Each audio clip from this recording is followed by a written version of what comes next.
Salutations à tous, bienvenue dans le studio numérique de RDS. Mon nom est Jérémy Asselin, je suis en compagnie d'Éric Leblanc, notre journaliste attitré à la couverture de la LNH et des Canadiens.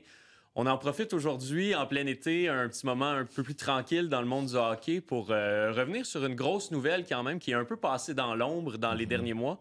C'est la signature de la nouvelle convention collective de la LNH. Qu'est-ce que ça implique et on va étudier ça un peu ensemble. Ce qui est intéressant, c'est que, bon, Éric, dans les dernières décennies, les négociations de conventions collectives, ça a fait couler beaucoup d'encre Oui. parce que ça a souvent mené à des lockouts. Puis là, on va éviter ce lockout-là. On va avoir une paix sociale de plusieurs années dans la LNH. Et on en a parlé, mais on n'en a pas trop parlé. On était un peu dans le frenzy des joueurs autonomes, les acquisitions du Canadien, les mouvements à travers la LNH.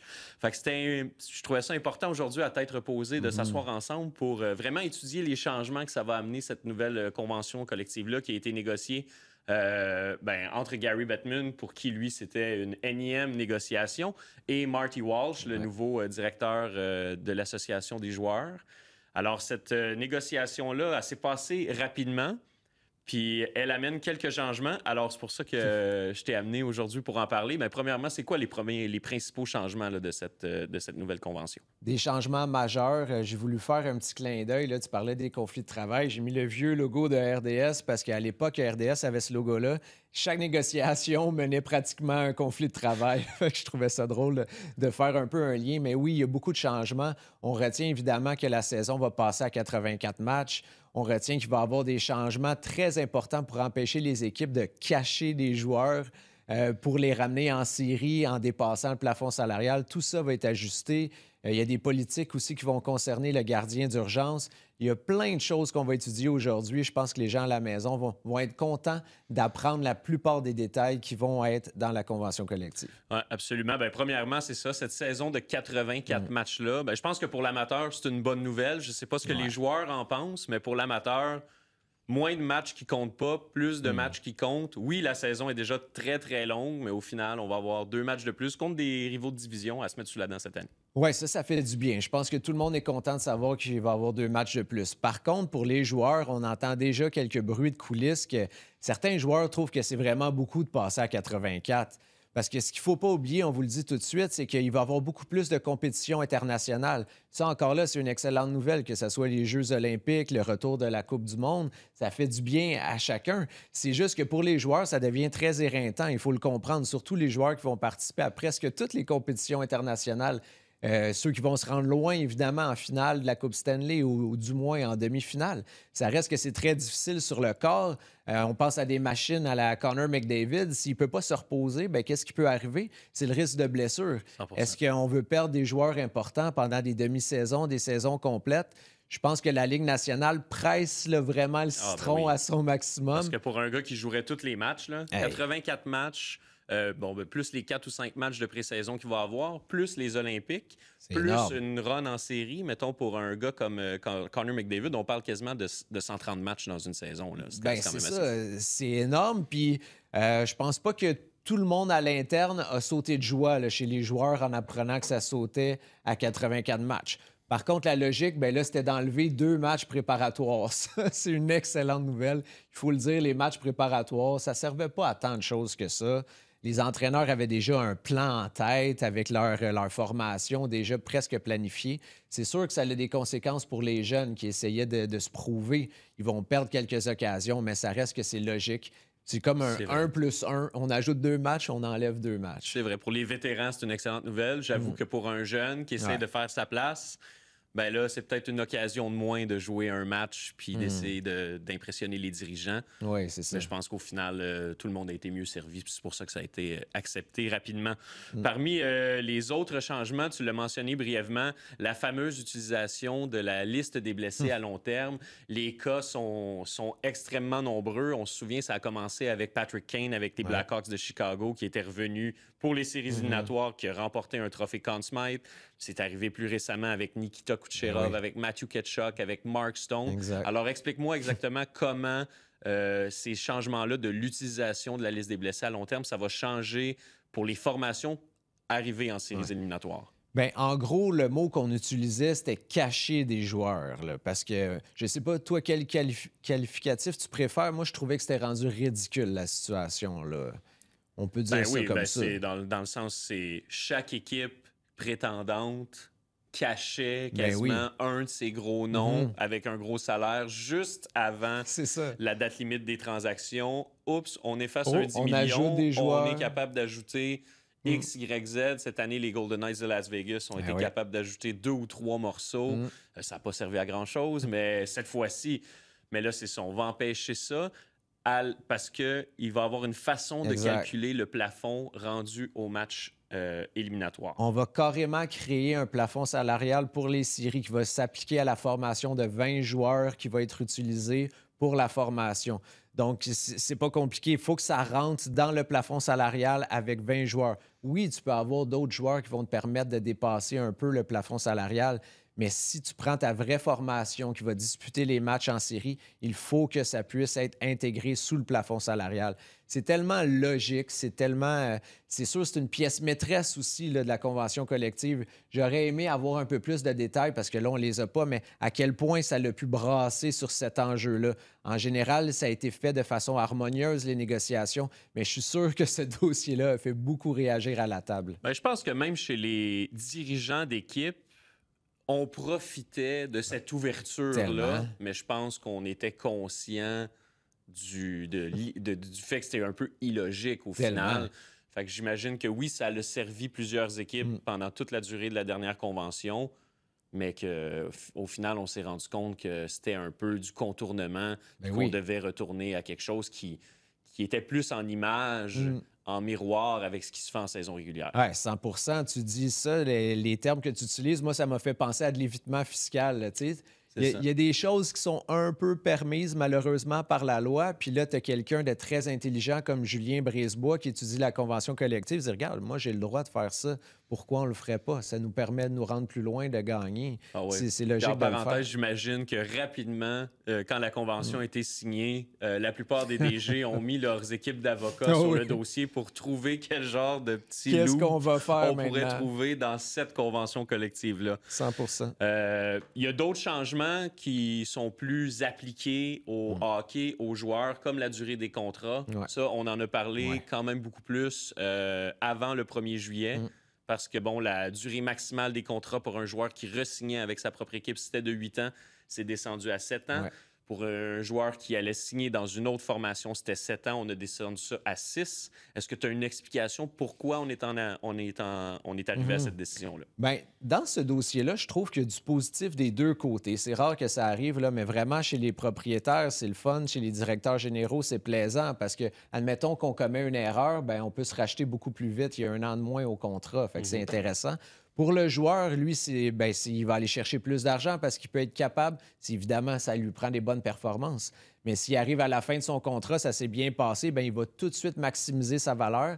Le plafond salarial pourra avoir monté encore. On le sait, dans les prochaines années, c'est vraiment une ascension marquée du plafond salarial. Si ça se continue, puis que là, un jour, les joueurs de la Ligue nationale peuvent aller chercher des salaires autour de 18-20 millions de dollars par année, bien, ils vont certainement vouloir un contrat plus court pour être capable d'aller maximiser leur valeur. Exact. Puis pour un jeune joueur, mais ça va lui permettre d'atteindre l'autonomie complète Tout à fait. 1 année plus tôt. C'est Fait ça. que Ça aussi, ça vaut beaucoup d'argent. Là. Exact. Puis là, il y a plusieurs autres changements qui affectent moins un peu la composition des formations ou le style de jeu qu'on va voir sur la glace. Car d'ailleurs, il n'y a pas beaucoup de changements aux règles. On n'a pas fait de changement majeur sur ce qui va se passer à l'intérieur des matchs. Exact. Mais alentour, on a quelques changements, dont le protège-coup qui va devenir obligatoire. Je pense qu'après la tragédie en Europe qui est arrivée avec le hockeyeur Adam Johnson, c'est quelque chose qui s'imposait. Mais quand même, ce sont seulement les nouveaux joueurs. Puis il faut le mentionner, cette convention-là va s'appliquer à partir de la saison 2026-2027. Exact. Alors, aucune réglementation de ce qu'on parle en ce moment ne sera appliquée l'année prochaine. Mais oui, évidemment, le protège-coup, je pense que pour la sécurité, on est rendu dans un contexte où on veut éviter les tragédies, puis ça s'imposait. On le sait, là, les dirigeants au hockey, c'est très conservateur. Mais là, à un certain point, il faut quand même être un peu plus intelligent que ça, faire des ajustements. Les jeunes qui regardent ça aussi, là, on attend quoi? Qu'un joueur important se blesse, qu'il soit perdu peut-être pour le reste de sa carrière. C'était quand même un minimum, là. Je pense que tout le monde aujourd'hui, n'importe quel athlète, surtout les jeunes, vont être capables de s'ajuster très facilement à porter un protège-cou, là. 100%. Puis tu parlais d'une ligue conservatrice qui est très assise sur ses traditions. Oui. Quelque chose qui va changer, puis ça va être intéressant d'observer ça, c'est qu'on a enlevé le code vestimentaire. Puis là, il faut le préciser, dans l'ancienne convention collective, c'était spécifiquement écrit qu'un joueur devait se présenter en veston de ville avec une cravate. Alexander Ovechkin, on l'a vu en séries éliminatoires enlever sa cravate dès qu'il rentrait dans l'aréna. Toi qui côtoies des joueurs de hockey au quotidien, puis on parle d'un sport qui est assez traditionnel, est-ce que tu penses vraiment qu'on va voir des joueurs arriver habillés un peu comme peuvent le faire les joueurs de basket ou les joueurs de football, arriver un peu en carte de mode ou en street style? C'est sûr que ça va arriver. Je pense que ça va être graduel quand même au hockey. Moi, je suis curieux de découvrir lesquels vont être les plus audacieux et surtout au début. Mais ce que je vois derrière ça, moi, je ne suis pas une carte de mode, là, mais malgré ça, ça m'intéresse de voir comment les athlètes peuvent se présenter, peuvent utiliser leur image, parce que c'est tellement rendu important aujourd'hui, il ne faut pas se compter d'histoire, ça passe par les réseaux sociaux. On va chercher une génération plus jeune, un public plus jeune, on a besoin de faire ça. La Ligue nationale a encore un grand retard par rapport aux autres ligues majeures professionnelles. Il faut être capable de se démarquer. Là, c'est pas en portant veston, cravate, en étant plate qu'on va aller chercher des jeunes, qu'on va faire grandir les revenus à l'international. Ça va être spectaculaire. Parfois, peut-être que ça sera drôle, peut-être que ça sera affreux. Ah ben, je suis bien curieux de voir comment un gars comme Patrick Laine va pouvoir se présenter, lui qui était déjà assez spectaculaire dans ses accoutrements. Peut-être qu'il magasine déjà présentement, là. Mais c'est ça, je trouve que c'est intéressant ce que tu dis dans le sens où il faut encourager un peu l'individualité au lieu d'essayer que tout le monde soit pareil. C'est un sport où on a longtemps essayé que tous les joueurs présentent un peu la même image. Puis là, je pense qu'on essaye de créer des personnages, créer des personnalités, puis c'est absolument dans cette direction-là qu'on doit s'en aller. C'est super pertinent, puis en même temps, c'est que c'est rendu des entreprises, là, les athlètes professionnels, ils veulent maximiser leur valeur en ayant un rayonnement sur les réseaux sociaux, à la télé, partout à travers le monde. Ils peuvent obtenir des occasions pour leur après-carrière, ils peuvent investir dans des entreprises qui se reconnaissent en leur personnalité. Ça fait juste grandir la Ligue nationale de hockey aussi parce qu'on le sait, la valeur des équipes a énormément augmenté dans les dernières années. J'étais retourné retracer la transaction quand la famille Molson a racheté l'équipe en 2009 à George Gillette. C'était autour de 500-600 millions l'acquisition. Bien, le Canadien, aujourd'hui, vaut autour de 3 milliards. Quand on pense à ça, c'est que les joueurs aussi veulent aller chercher une plus grande part du gâteau. Comment le faire? Bien, c'est en profitant d'un rayonnement qui va vraiment se faire partout sur la planète. Pas juste dans la région, dans le marché de l'équipe. Il faut voir plus grand, voir plus loin. 100%. Parmi les autres changements, bien évidemment, les joueurs seront de retour aux Olympiques. Oui. Ils y seront en 2026 ainsi qu'en 2030. Je pense que pour l'offre qu'on va recevoir en tant qu'amateur, ça, c'est génial de voir les joueurs revenir. C'est magnifique. On le savait depuis un bon bout de temps. On a eu un petit avant-goût avec la confrontation des 4 nations, mais là, sur le grand théâtre des Olympiques, ça va vraiment, vraiment être intéressant à voir. Ça risque d'être magique. Je vois pas une autre façon parce que les 4 nations, c'était merveilleux. Ça a vraiment dépassé les attentes, là, il faut le dire. Et là, on se souvient, en tout cas ceux qui ont pu regarder le hockey, là, mais quand Crosby a participé à Vancouver en 2010, quand Mario Lemieux a participé aux Olympiques, c'est des moments qui sont inoubliables, qu'on peut non seulement partager avec nos amis, avec nos collègues, avec notre famille, mais c'est aussi avec nos enfants, un jour avec des petits-enfants. C'est de ces moments-là qu'on se parle dans 20, 30 ans, qu'on n'oublie pas, là. Ben oui, puis on s'entend que ça transcende le hockey. On l'a vu avec la finale Canada-États-Unis dans le contexte politique actuel, que c'est devenu un événement social, un grand élément de rassemblement patriotique. Là. Puis je pense que c'est ça qu'on va revoir en 2026, ainsi qu'en 2030. Pour la suite, on le sait pas, mais je pense que ça va tellement être un grand succès qu'à un moment donné, si la LNH veut grandir à l'international, ils n'auront pas le choix d'emboîter le pas puis de continuer à participer. Vraiment. D'autres petits changements, le fameux gardien d'urgence. Ça fait quand même rigoler. On se souvient tous de la performance de David Hayes, le gardien d'urgence des Maple Leafs, qui était venu gagner un match pour les Hurricanes de la Caroline à Toronto. Et ainsi que le gardien d'urgence des Canadiens qui s'était présenté au banc cette saison. Alors, cette réalité-là, c'est terminé. Qu'est-ce qui a changé à ce niveau-là pour éviter un peu cette situation ligue de garage, là. Moi, personnellement, je ne suis pas trop certain de comprendre les ajustements qui ont été apportés parce que là, il y a toutes sortes de restrictions. On ne peut pas avoir joué plus de 80 matchs professionnels, appartenir à des équipes et tout ça, mais je me demande vraiment là, les candidats qui vont être trouvés. Est-ce que c'est faisable? Est-ce que c'est réaliste d'avoir quelque chose de mieux que qu'est-ce qu'on avait déjà en place? Je suis pas convaincu. Il va falloir jouer à travers un petit peu les règlements pour dénicher des gardiens qui vont se conformer à ça, qui vont pouvoir voyager avec l'équipe. Personnellement, sur cette mesure-là, je me pose beaucoup de questions. Je pense pas là, que c'était la grande priorité. Non, là. clairement. Je pense qu'on essaie juste d'éviter Ouais. un espèce de scénario un peu burlesque. Mais il n'y avait pas quelque chose d'un peu drôle à la fois ou d'un peu magique à ça?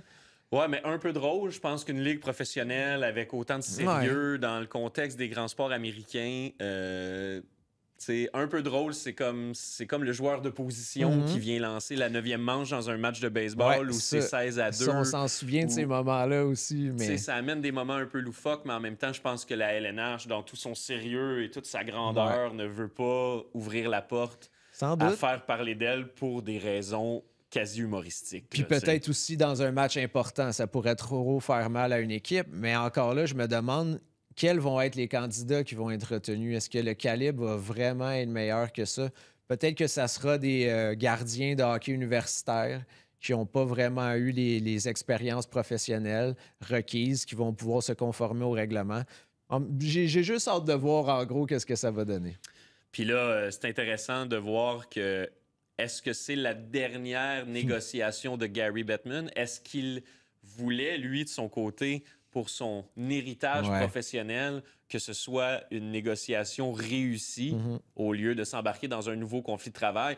On se rappelle que Gary Bettman est quand même le plus vieux commissaire là, des 5 sports majeurs en Amérique du Nord. Est-ce qu'il lui reste une autre négociation? On a l'impression qu'il y a les deux mains fermement serrées sur le gouvernail. Mais j'ai bien hâte de voir dans les prochaines années comment tout ça se développer. Est-ce qu'on va passer à un nouveau commissaire? Est-ce qu'on va vraiment avoir une cure de rajeunissement ou on reste avec le même état-major qui est le même depuis bientôt 25-30 ans? Là? Ça, c'est super intriguant parce que tu l'as dit, il voulait que ce soit harmonieux pour cette négociation-là. Ça n'a pas été sa réputation d'être harmonieux en négociation. C'est vraiment pas ça qui s'est passé. Mais là, je pense que c'était une bonne idée de le faire ainsi. Pour rajeunir, on voit Bill Daly qui est derrière lui, qui va probablement hériter de la succession. Je pense que le rajeunissement va peut-être arriver plus à long terme. Puis moi, quand on parle de Gary Bettman, c'est sûr qu'on ne peut pas éviter le dossier de l'expansion parce que là, on entend à gauche et à droite que 2 équipes vont être ajoutées, qu'évidemment, Houston fait partie des candidats, Austin, Atlanta reviendrait dans la Ligue nationale. Puis ça fait toujours mal à dire, mais Québec n'est pas dans le portrait parce que là, le coût demandé tournerait autour de 2 milliards. Et c'est simple, il n'y a pas d'investisseurs québécois qui ont cogné à la porte de Gary Bettman pour démontrer qu'il y avait les fonds nécessaires pour le faire. Puis j'ai toujours mal au cœur de dire ça, mais je comprends Gary Bettman d'avoir développé des marchés ailleurs du Québec parce qu'il est déjà présent, le marché québécois. Les passionnés sont là, sont au rendez-vous. Si j'étais un homme d'affaires dans ses souliers, j'aurais probablement fait la même chose que lui, même si c'est triste à dire là, pour les amateurs du Québec. 100%. Il veut aller où il y a de l'argent, puis il veut aussi créer de nouveaux marchés, créer de nouvelles bases de partisans. Puis ça, ça aussi, ça va être intéressant de voir là, dans les 5-10 prochaines années où on va s'en aller avec l'expansion. Vraiment. Éric, c'était le fun de faire le tour de cette nouvelle convention. On est dans un moment où il y a peu de hockey à se mettre sous la dent, mais ça s'en vient très rapidement. Tu vas être au camp d'entraînement des Canadiens très vite. La saison va commencer bien vite, mais j'espère que vous avez apprécié ce petit tour d'horizon avec nous. Puis n'hésitez pas pour nous laisser vos commentaires, vos questions. Ça nous fait toujours plaisir de vous lire, de vous entendre. Merci d'avoir été avec nous. Bye-bye.